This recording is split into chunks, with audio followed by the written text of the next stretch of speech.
On the evening of October 4, 1942, at precisely 9:30 p.m., Sergeant Ralph Briggs grabbed a field telephone from his vantage point atop a ridge 3,000 yards south of Henderson Field and connected with Lieutenant Colonel Lewis B. Poller, commander of the 1st Battalion in the 7th Marine Regiment. Known among his peers as Chesty Puller, he was immediately on the line.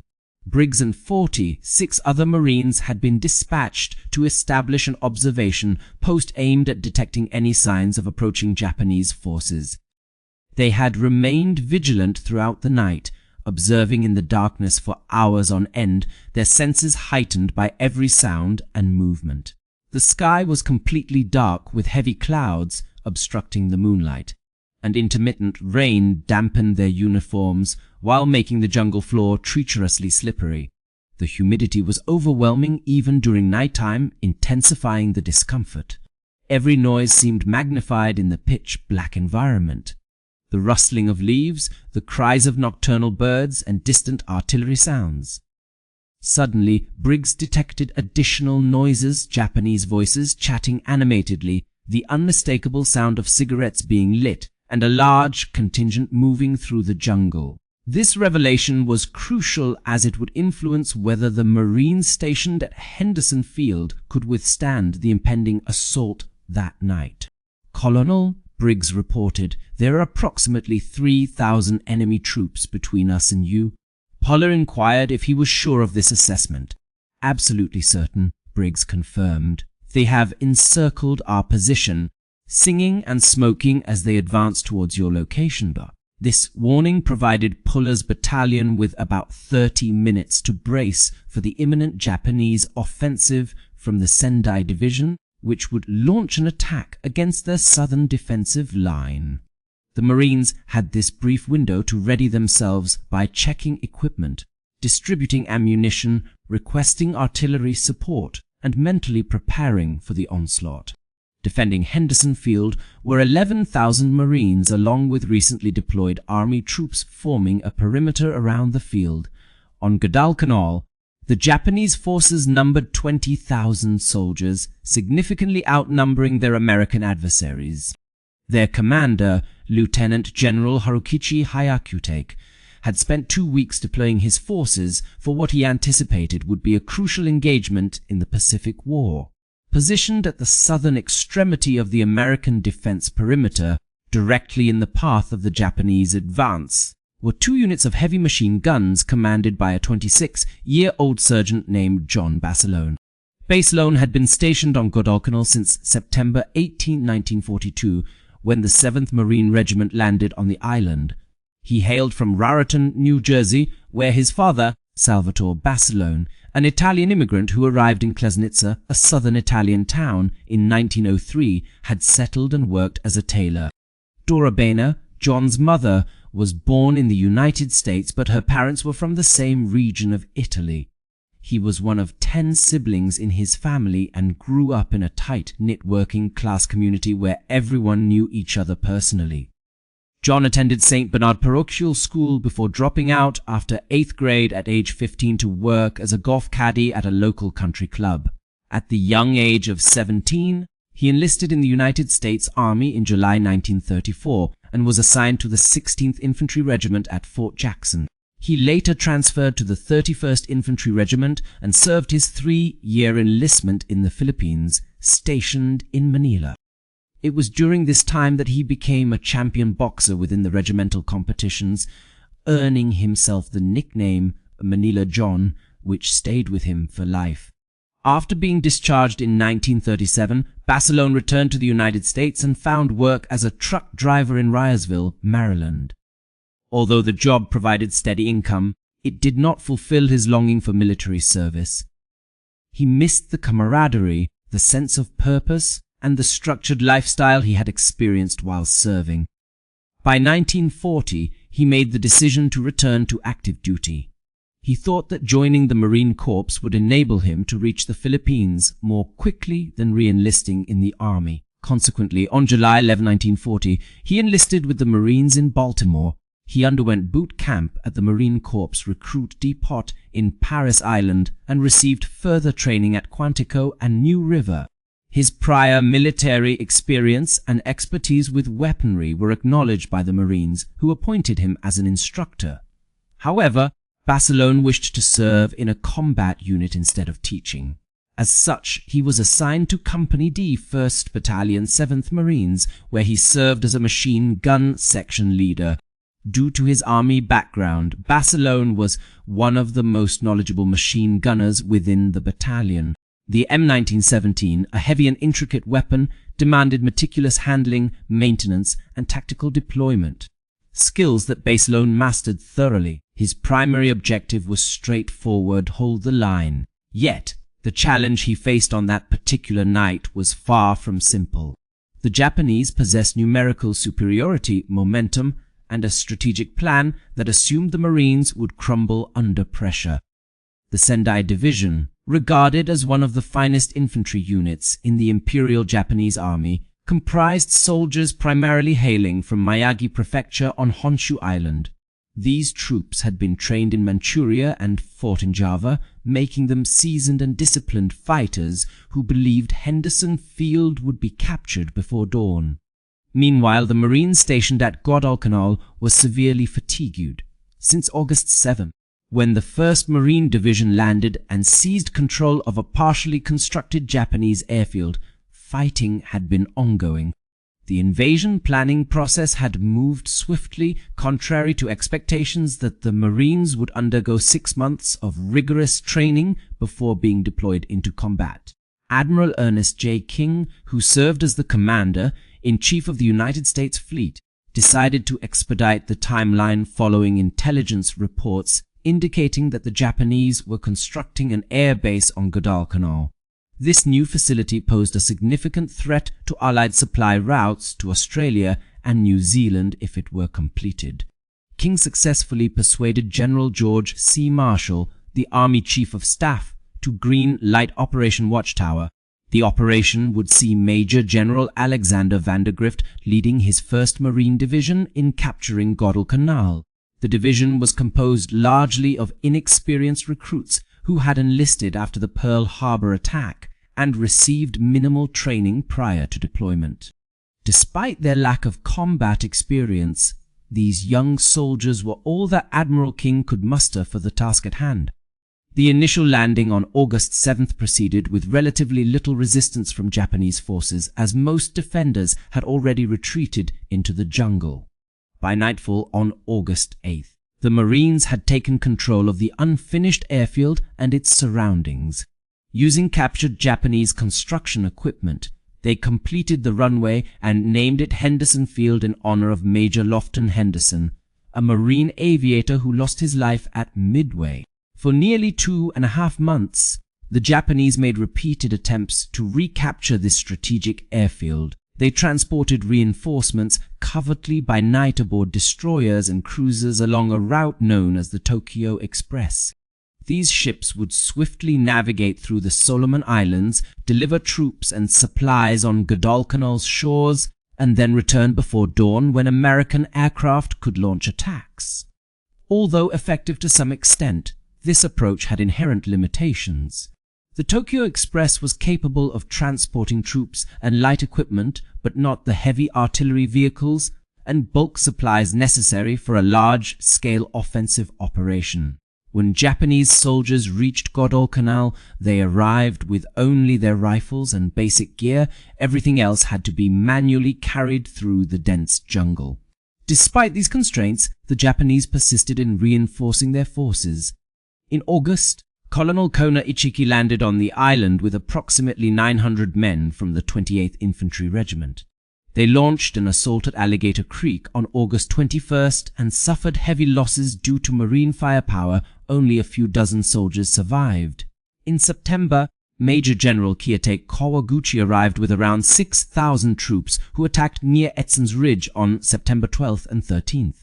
The Japanese were pushed back after 2 days of intense fighting, suffering significant casualties. By mid-October, the Japanese had regrouped from their earlier defeats and were ready to launch a major offensive. They had amassed sufficient strength for this campaign, with General Hyakutake bringing his 17th Army headquarters forward from Rabaul. The army was equipped with heavy artillery, including 100 mm cannons and 150 mm howitzers, which had been disassembled, loaded onto destroyers, transported down the slot, unloaded on the beaches, and then manually carried through the jungle to their firing positions. This logistical operation required weeks of effort. The Japanese also deployed tanks in their offensive plans. On October 14th, 2 battleships, Congo and Haruna, bombarded Henderson Field with 14-inch shells. Over a period of 90 minutes, they fired nearly 1,000 rounds during this intense bombardment. This bombardment was the most severe that American forces had ever endured. Marines sought refuge in foxholes and bunkers as artillery shells obliterated aircraft, structures, and fuel supplies. The airfield ceased to function temporarily. Japanese transport vessels exploited the diminished aerial threat by landing over 4,000 troops, along with heavy machinery, including 150 mm howitzers. On October 20th, Hyakutake addressed his officers. The decisive battle between Japan and America has arrived. So certain was he of a victory that he instructed his staff to start preparations for an American surrender ceremony at Henderson Field, envisioning it as a grand spectacle to impress the entire Japanese military establishment. In Tokyo, military leaders closely monitored the proceedings, convinced that Guadalcanal would be the pivotal engagement in the Pacific War. Should Japan reclaim Henderson Field and compel American forces to withdraw from the island, it would indicate that the United States lacked the resolve for an extended conflict in the region.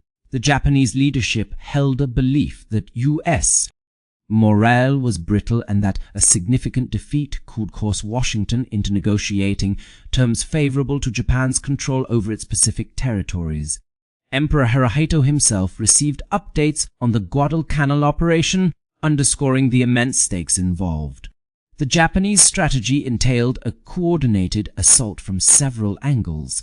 A diversionary unit would launch an attack across the Matanika River on the western side of the perimeter, diverting American attention. Meanwhile, Lieutenant General Masaru Maruyama would command the Sendai Division through the jungle in a main thrust from the south towards the Lunga River near Henderson Field. The southern region around Henderson Field was among the most challenging terrain on Guadalcanal: dense foliage, steep gullies, thick mud, and numerous waterways dissecting hills and ridges. Engineers commenced work on a trail named Marama Road on October 12th, hacking their way through 15 miles of jungle. Between October 16th and 18th, the Sendai Division initiated its approach march. Each soldier was burdened with a rifle ammunition pack and a single artillery shell for the mountain guns that were being laboriously transported through the jungle. Conditions were extremely harsh. Rain turned the paths into slippery mud, causing soldiers to slip and stumble under their heavy loads. The artillery pieces had to be broken down into smaller sections for easier transport. Progress was significantly slower than anticipated. Maruyama believed his units were 4 miles south of Henderson Field when they arrived at their attack positions, but in reality they were 8 miles away. The Japanese forces showed a complete lack of respect for the Marines and conducted no reconnaissance of American defenses. They planned to conduct a movement to contact by simply marching forward until they encountered American lines, then rolling over them to seize the airfield. The initial attack was set for October 22nd, but was postponed to October 23rd, followed by another delay to October 24th. A diversionary assault on October 23rd met with disaster. 2 Japanese regiments attempted to cross the Matanika River under cover of 9 tanks. Marine artillery targeted the crossing point relentlessly, firing over 6,000 rounds before Japanese infantry could even reach the riverbank. The tanks made it halfway across shallow water before being destroyed by 37 mm anti-tank guns. During pauses in the artillery barrages, Marines could hear Japanese soldiers screaming. Patrols the following morning discovered approximately 600 dead Japanese bodies in the area. Despite this failure, the attack did serve to divert American attention elsewhere. Commanders in charge of naval infantry units redirected their forces towards the Matanika River, anticipating that this would be where the principal offensive would occur. The southern part of the defensive perimeter which was guarded by Basilone's machine guns, was understaffed.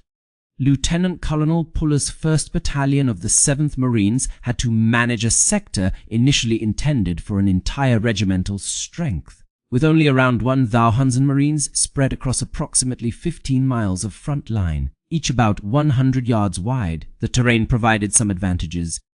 The defensive area was secured on one side by a ridge subsequently referred to as the Coffin Corner. Dense jungle encroached upon this ridge from the south. The Marines had cleared pathways through the vegetation and set up barbed wire. They also dug foxholes and machine gun emplacements, yet the front remained extensive with insufficient manpower for robust defense in depth. Basilone oversaw 2 sections of M1917A1 heavy machine guns. This weapon was a water-cooled .30 caliber machine gun known for its reliability and destructive power when employed effectively. Each gun required a crew consisting of at least 3 individuals, the gunner, an assistant gunner, and an ammunition handler. The fully equipped weapons weighed about 100 pounds each and could fire up to 500 rounds per minute continuously as long as water and ammunition were available. Basilone strategically positioned his 6 guns to cover probable enemy approaches. Gun crews had excavated shallow pits for the weapons and surrounded them with sandbags for protection. They had cleared fields of fire and established firing ranges, stockpiling ammunition cans near each position while filling the water jackets from canteens and water containers. Despite these preparations, many of Basilone's troops were ill. Malaria plagued the Guadalcanal area, causing soldiers to endure fevers, chills, and exhaustion. Many were so weak they could barely stand upright. They remained at their posts since there were no replacements available. Rations were scarce and supplies arrived sporadically when the Japanese Navy permitted it. The Marines subsisted on captured rice, canned rations, and whatever else they managed to find. Hunger, fatigue, and illness plagued them daily. Nevertheless, they were determined to 坚守他们的阵地，直到接到撤离命令或牺牲。当布鲁格斯中士在上午 9:30 发出警报时，普勒立即通知了他的营队。他请求炮兵支援，并向新抵达的陆军第64步兵团求务援增援部队。然而，这些士兵是新手，刚到岛上，对地形并不熟悉，需要时间才能部署到位。巴尔松内听到警告后，传达给了他的枪械小组，检查武器是否完好，确认弹药充足，填满水套，并清理射击视野区域。然后就是等待。南方的丛林在月黑风高的夜晚显得格外漆黑。Under a sky without moonlight and thick with clouds, intermittent rain showers added to the already oppressive darkness. Visibility was so poor that one could not discern their own hand before them. The Marines remained vigilant, straining their ears for any signs of activity. They picked up sounds coming from the jungle. Voices speaking in Japanese, followed by metallic clinking as soldiers moved about. These noises gradually intensified and approached closer. Suddenly, a chorus of singing broke out among the Japanese troops as they advanced toward the American positions. Their actions betrayed a lack of concern for stealth. It was clear they anticipated that the Americans would retreat at the slightest confrontation.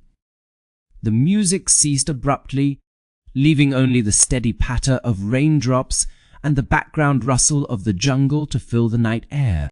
Then came the artillery barrage from Japanese mountain guns and mortars aimed at the ridge where the Marines were stationed. Shells exploded amidst the defensive lines, casting brief flashes across the darkness. As shrapnel whizzed through the air, screams pierced the chaos when soldiers fell wounded. The bombardment continued relentlessly for half an hour. It was intense but manageable. The Japanese faced challenges moving their artillery through the dense jungle and suffered from a shortage of ammunition. As soon as the barrage ceased, infantry troops launched their attack.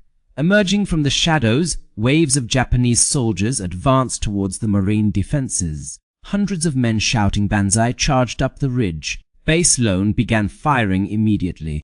The 6 heavy machine guns unleashed a continuous stream of bullets. Tracers streaked through the night sky. The noise was overwhelming. The weapons fired in long bursts, sweeping across their fields of fire. Japanese soldiers ran directly into this wall of gunfire. Men fell in groups. The front ranks collapsed under the barrage, and those behind them stumbled over the fallen bodies but continued to advance.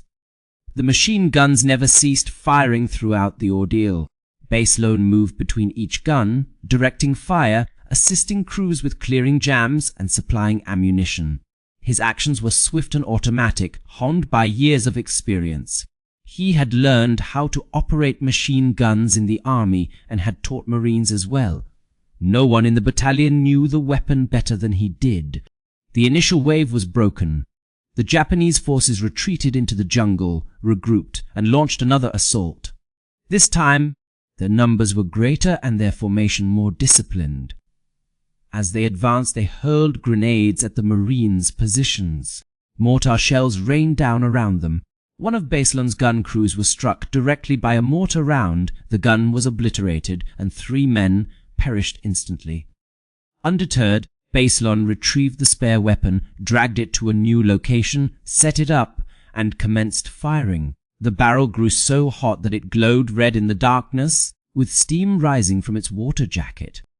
Despite the intense heat burning his hands, Basilone continued to fire without pause or regard for his own pain. The second wave eventually faltered under the relentless barrage. Once again, the Japanese retreated.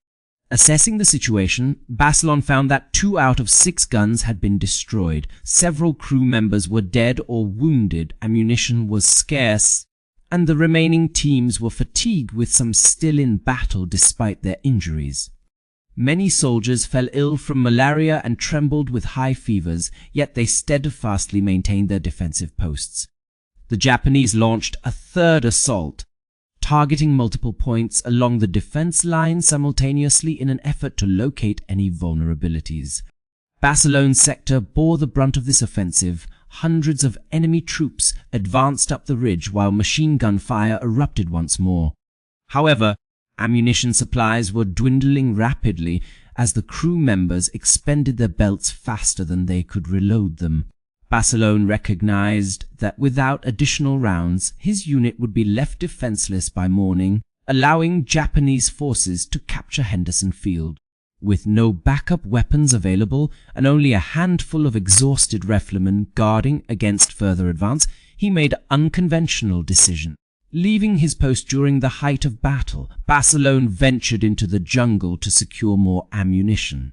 In the midst of enemy infiltrators lurking throughout the area, firing at Marines from their foxholes, Basilone sprinted through the darkness armed with a .45 caliber pistol. The nearest cache was about 150 yards behind the front line, and after reaching it, he loaded up as much ammunition as he could carry and raced back to rejoin his beleaguered comrades.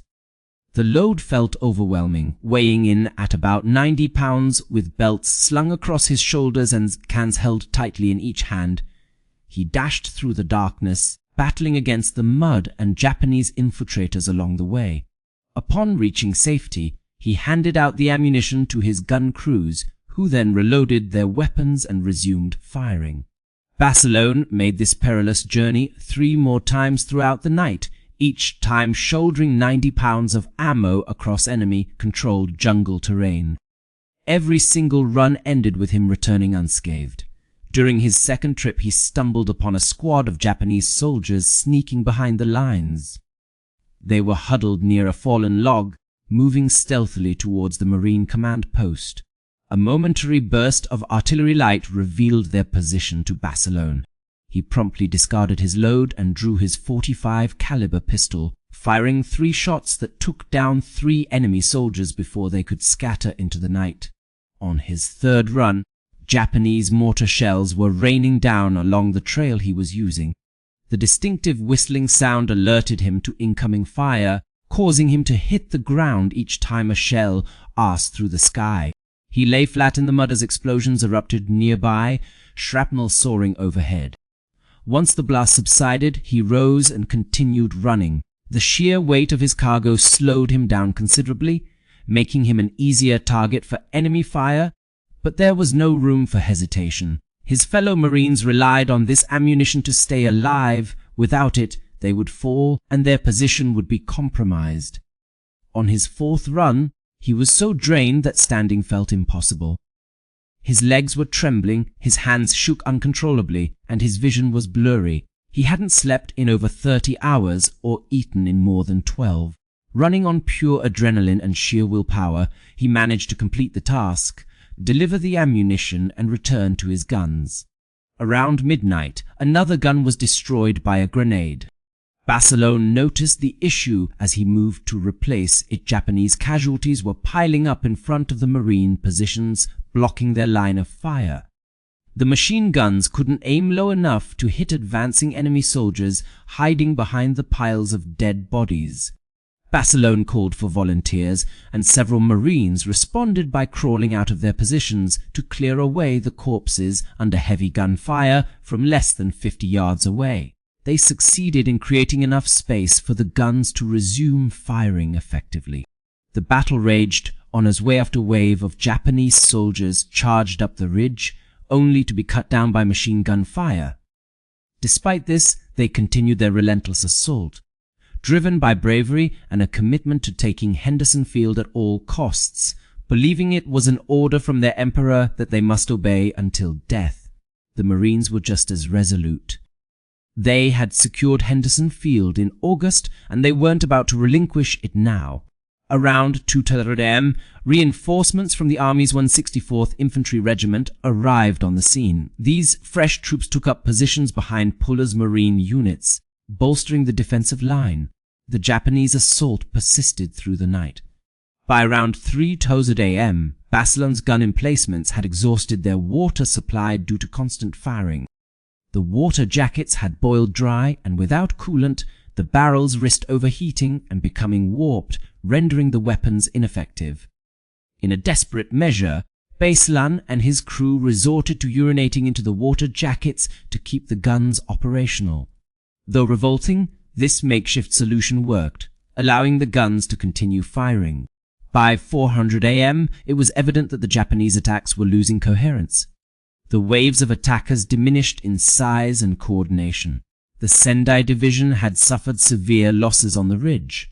As dawn broke, the enemy withdrew into the jungle, seizing their advance.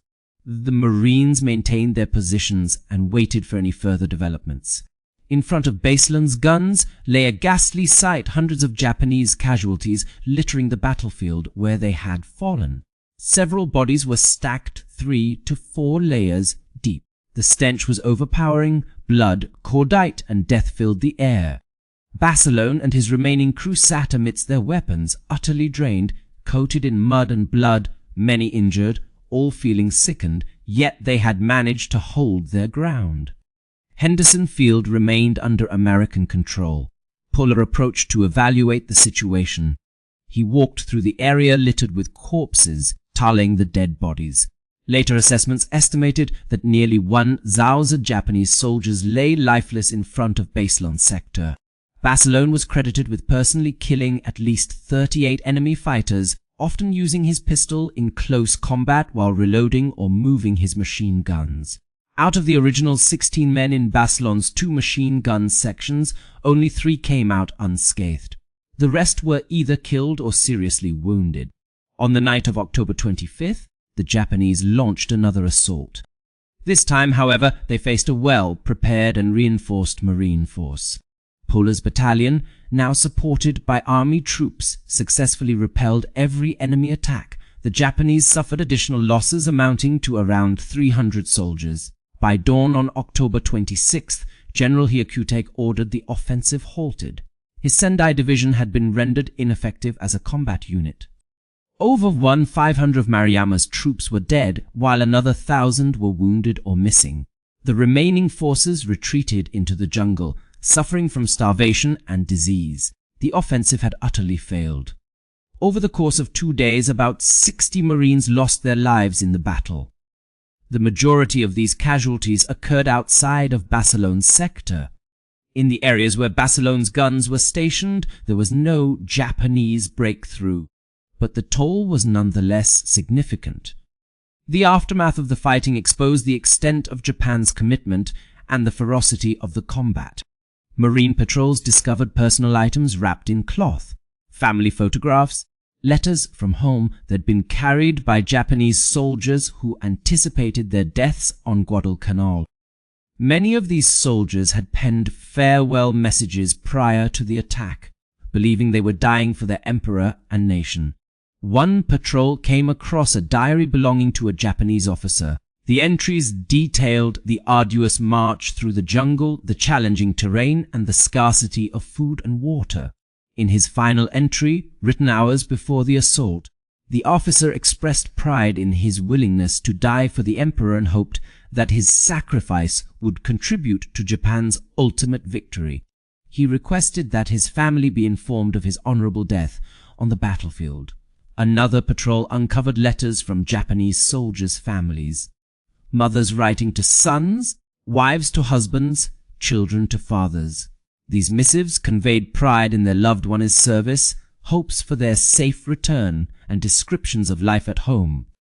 The Marines who discovered these letters were struck by how similar they were to the messages they themselves had received from family members. They realized that the enemy they were engaging was not composed of faceless monsters, but rather men with families, dreams, and fears, all fighting for their country as the Marines fought for theirs. Yet, this understanding did little to alter the grim reality of combat. The Japanese launched their assault with the aim of eliminating all Marines stationed on the ridge and seizing control of Henderson Field. In response, the Marines fought back resolutely to thwart this objective.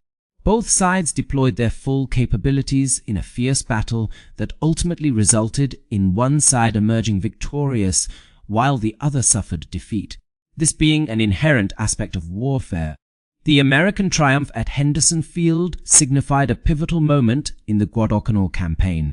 Prior to the engagement, the outcome was uncertain, with the Japanese holding numerical superiority on the island, boasting larger troop numbers, greater artillery resources, and an apparent inexhaustible supply of reinforcements. Post-battle, however, the strategic advantage clearly tipped in favor of the Americans. For their October offensive, the Japanese had mobilized their finest troops along with their most formidable weaponry. When this offensive faltered, they found themselves devoid of further options to pursue. The Sendai Division, renowned as an elite unit within the Imperial Japanese Army, was rendered virtually incapacitated. Its regiments were decimated, its battalions reduced to less than half strength, and its soldiers faced starvation, disease, and a severe loss of morale.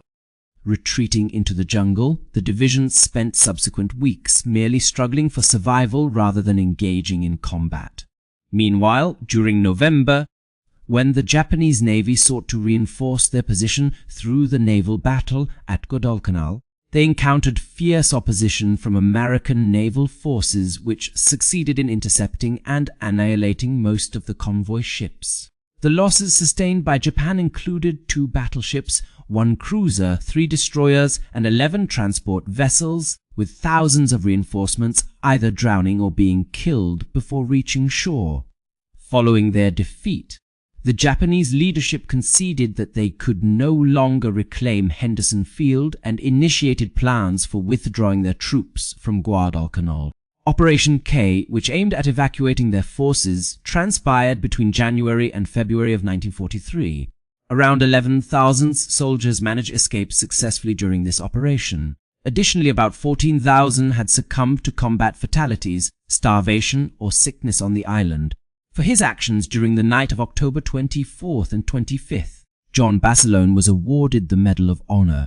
The citation detailed that while under intense enemy fire targeting Marine defensive positions, Sergeant Basilone, overseeing 2 sections equipped with heavy machine guns, displayed exceptional bravery in thwarting a relentless frontal assault by the Japanese forces who were employing grenades and mortar shells to disable his weapons. One of Basilone's gun teams was incapacitated, leaving only 2 men capable of continuing the fight. Despite being under constant fire, he relocated an extra weapon into position, got it operational, repaired another one himself, and personally manned it until reinforcements arrived.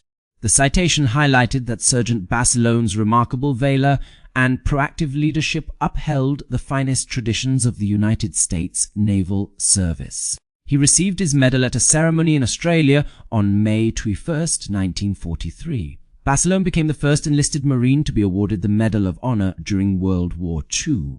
Upon receiving the medal, Basilone stated, "This honor isn't entirely mine, parts of it belong to those who are still stationed on Guadalcanal." Conditions there were incredibly harsh. Following his award ceremony, the Marine Corps brought Basilone back to the United States for fundraising tours and events aimed at raising war bonds. He participated in rallies across the nation, met with civilians, appeared in newsreels, and gave interviews to journalists while being celebrated as a hero by many. His hometown of Raritan even organized a parade in his honor. However, Basilone was uncomfortable with the celebrity status that came with these accolades. He yearned to return to combat and repeatedly petitioned for orders back to the Pacific Theater, but his requests were denied by the Marine Corps. They deemed him more valuable in raising war bond sales and boosting morale than as a fighting Marine. In late 1943, Basilone was assigned as a machine gunnery instructor at Camp Pendleton in California. There he met Lena May Riggy, a sergeant in the Marine Corps Women's Reserve, and they married in July 1944. Late in 1944, Basilone finally received orders to return to the Pacific. He was assigned to C Company of the 1st Battalion, 27th Marines, 5th Marine Division, which was preparing for the invasion of Iwo Jima. On February 19, 1945, Gunnery Sergeant John Basilone landed on Red Beach with the first assault wave. The Japanese had fortified the island with thousands of gun positions, bunkers, and tunnels. Mines littered the beaches, covered by interlocking fields of fire from enemy guns. The initial day of battle was a nightmare for the Marines, who struggled to land under heavy fire and advance inland. Basilone led his machine gun section off the beach toward their objectives, encountering a Japanese blockhouse that had pinned down Marines on the shore. This heavily fortified structure, with thick concrete walls and firing slits, was attacked by Basilone alone. He climbed to the top of the blockhouse, where he faced enemy fire from several directions. From there, he tossed grenades and demolition charges down through the gun ports, causing explosions that obliterated the blockhouse along with its entire Japanese crew. Once the blockhouse had been neutralized, the Marines were able to advance beyond the beach. Basilone then assisted in freeing a stranded tank that was ensnared in a minefield. The vehicle had fallen into an underground mine pit and could not move due to taking fire from enemy positions. Exposing himself to hostile gunfire, Basilone walked ahead of the tank, guiding its driver through the hazardous terrain until it reached safer ground. After securing the tank's liberation from the minefield, John Basilone was tragically killed by a Japanese mortar shell just minutes later. At 28 years old, he had been on the island of Uwima for less than 3 hours when his life ended. Posthumously, Basilone received the Navy Cross for his exceptional bravery and decisive actions that enabled the Marines to breach the Japanese defenses during the crucial early stages of the invasion. He remains the sole enlisted Marine in World War II to be awarded both the Medal of Honor and the Navy Cross. His remains were returned to the United States and interred at Arlington National Cemetery. Lena, his widow, never remarried and wore her wedding ring until her passing in 1999. Every year in Raritan, New Jersey, a parade celebrates John Basilone's legacy. A statue of him stands in the town, portraying him cradling his water-cooled .30 caliber machine gun as he did on the night of October 24, 1942. In addition, a Navy destroyer escort named USS Basilone honors his memory. The ship was active 4 to 9 until 1977. In 2010, HBO produced a miniseries titled The Pacific, which featured scenes of Basilone's service at Guadalcanal and Iwo. Private First Class Nash W. Phillips, who fought alongside Basilone during the Battle of Guadalcanal, later recounted what he witnessed that evening. For 3 consecutive days and nights, without sleep, food, or rest, Basilone manned a machine gun with relentless determination. His feet were bare, his eyes bloodshot from exhaustion, and his face was blackened by soot and lack of sleep. With shirt sleeves rolled up to the shoulders and a .45 caliber pistol tucked into his trousers waistband, he briefly checked in on how Phillips and other members of his section were faring. The memory of that night remains etched indelibly in his mind. Lieutenant Colonel Chesty Puller, who commanded battalion during those intense hours, later reported finding nearly 1,000 enemy dead within range of their positions, with several hundred more lying between the American lines and the perimeter fence. What the Japanese failed to comprehend was the resilience and fighting spirit of the men they faced. Contrary to Japanese propaganda, which portrayed American troops as soft and undisciplined, the Marines on Guadalcanal demonstrated a level of determination that defied such characterizations. In 1942, Japanese military doctrine was steeped in Bushido, an ethos that valued spiritual prowess over material advantages. Soldiers were trained to believe that sheer fighting spirit could triumph over enemy firepower. This approach had been effective against the Chinese, where smaller Japanese forces often outmaneuvered and defeated larger Chinese armies through aggressive tactics and a willingness to suffer heavy casualties. However, the Americans presented a different challenge altogether. The U.S. military strategy emphasized firepower, coordination among various arms of service, and establishing strong defensive posts. Training focused on teaching Marines to utilize cover effectively, synchronize supporting fire, and maximize weapon efficiency. When Japanese forces launched attacks against American defenses, they encountered seasoned Marines equipped with machine guns, mortars, and artillery support, rather than dispirited Chinese soldiers.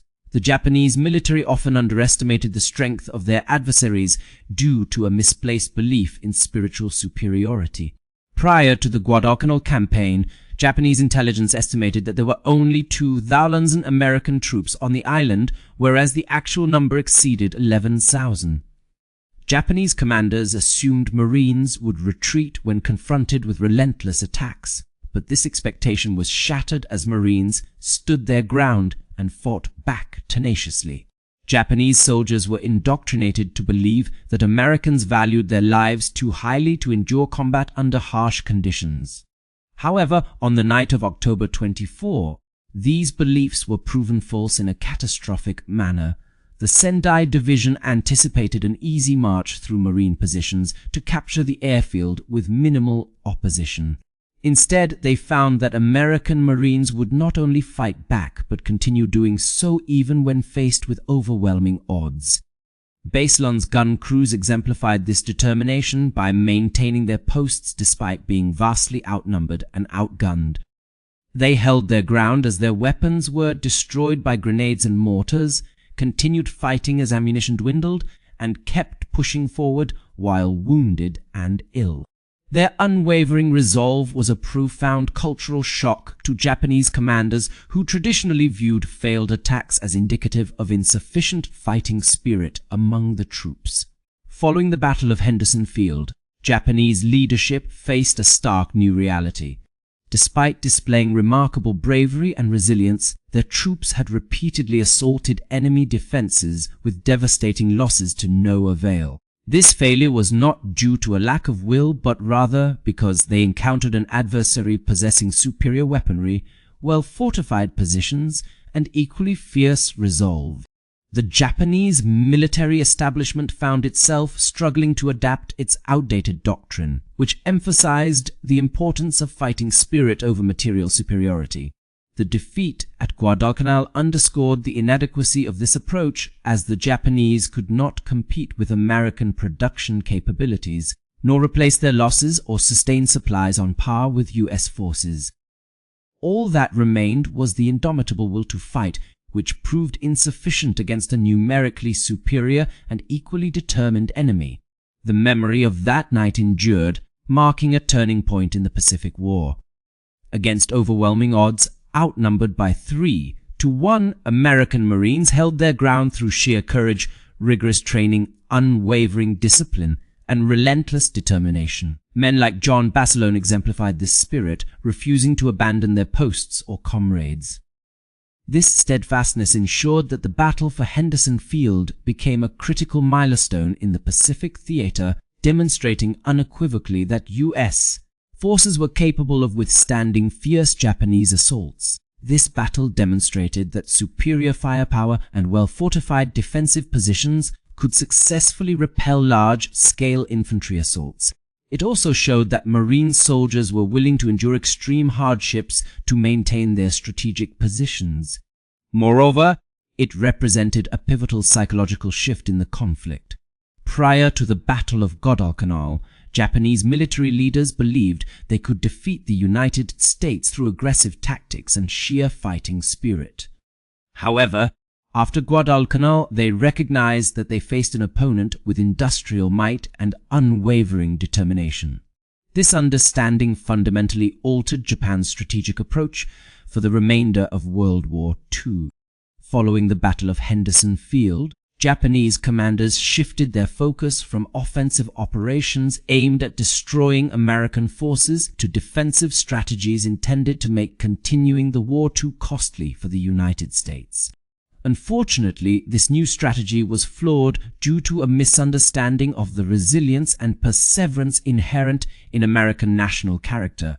The Japanese anticipated that prolonged warfare would cause Americans to tire of the conflict and seek peace terms. In reality, America's response to heavy casualties involved increasing weapon production, training additional troops, and intensifying combat efforts. This pattern was evident during the Battle of Henderson Field itself. Despite inflicting significant losses on American forces, Japan failed to dislodge them from their stronghold. Rather than retreating or negotiating, U.S. commanders reinforced their troops, introduced army units, and maintained their positions at all costs. This relentless determination mirrored historical precedents in both the American Civil War and World War I. During the final years of the Civil War, the Union Army faced devastating casualty rates that would have overwhelmed most nations, but continued to wage war until achieving victory. Similarly, during World War I, when America entered the conflict late, it sustained heavy losses, yet pressed forward relentlessly until Germany was forced to surrender. Thus, the Battle of Henderson Field underscored a consistent American military trait, an unyielding commitment to victory despite immense sacrifices. Japanese military leaders either failed to grasp this facet of American character or dismissed its relevance in a Pacific conflict. The events at Guadalcanal served as a stark reminder of the misconception. John Basilone's exploits became legendary within the Marine Corps, with his name being etched into the minds of every recruit and his actions studied in military academies. His legacy is deeply ingrained in the ethos he embodied. Yet, Basilone never craved fame or acknowledgement. Whenever questioned about his deeds, he modestly attributed credit to his fellow Marines. He maintained that he had merely fulfilled his duty, nothing extraordinary. The reality was that his task on that night was nearly impossible. Defending a 1,500-yard front with just 1,000 Marines against an onslaught of 3,000 Japanese soldiers should have been unachievable. Yet, Basilone and the men of the 1st Battalion, 7th Marines managed to hold their ground. There was no other choice but to fight on, as that is what Marines are known for doing.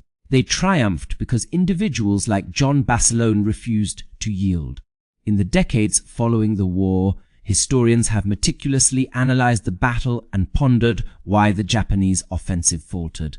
Some attribute it to American firepower, particularly the effectiveness of the M1917 machine gun in defensive roles. Others highlight tactical blunders made by the Japanese, such as inadequate reconnaissance, initiating attacks at night over challenging terrain, and engaging in frontal assaults against entrenched positions. Still others emphasize logistical challenges that hindered the Japanese from fully deploying their forces at the decisive moment. Technical elements undoubtedly influenced the outcome. When used correctly, the M1917A1 machine gun could unleash a continuous stream of 500 bullets per minute with an effective range extending up to 500 yards. A well-stocked single weapon had the power to halt an entire infantry company in its tracks. Basilone's deployment of 6 guns provided overlapping fire zones that were impossible for any infantry unit to breach. Tactical considerations played a crucial role as well. Paulus strategically placed his battalion on advantageous ground with clear lines of sight, enabling the Marines to dig ineffectively and coordinate their artillery support. During the Japanese assault, they advanced uphill at night through dense jungle terrain while facing an enemy that knew precisely where they were coming from. Strategic imperatives dictated the outcome. The Japanese needed Henderson Field to secure victory in the Guadalcanal campaign, whereas the Marines required it to maintain control over the Solomon Islands. A loss for the Japanese would have stalled their momentum and jeopardized their overall campaign objectives. For the Marines, losing the battle meant potentially being forced off the island, thereby conceding the airfield.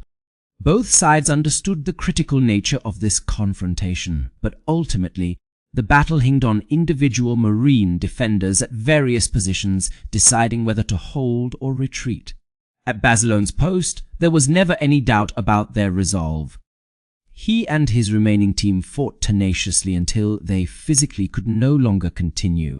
Despite being outnumbered, lacking water for the gun jackets, and enduring grenade and mortar barrages, they refused to yield.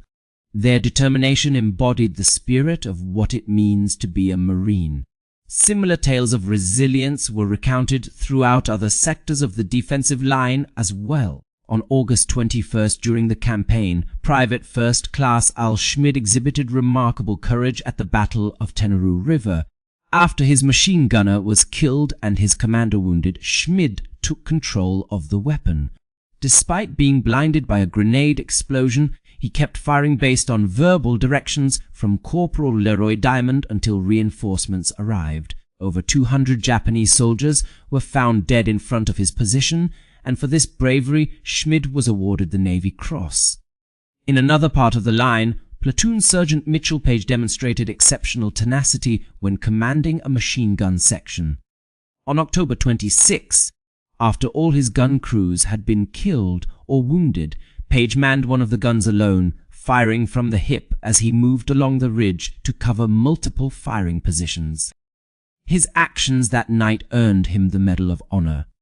These men and many others whose names are not recorded in official reports held their ground on Guadalcanal. Their determination ensured Henderson Field remained under American control and thwarted Japanese offensive efforts. These soldiers were pivotal in maintaining a U.S.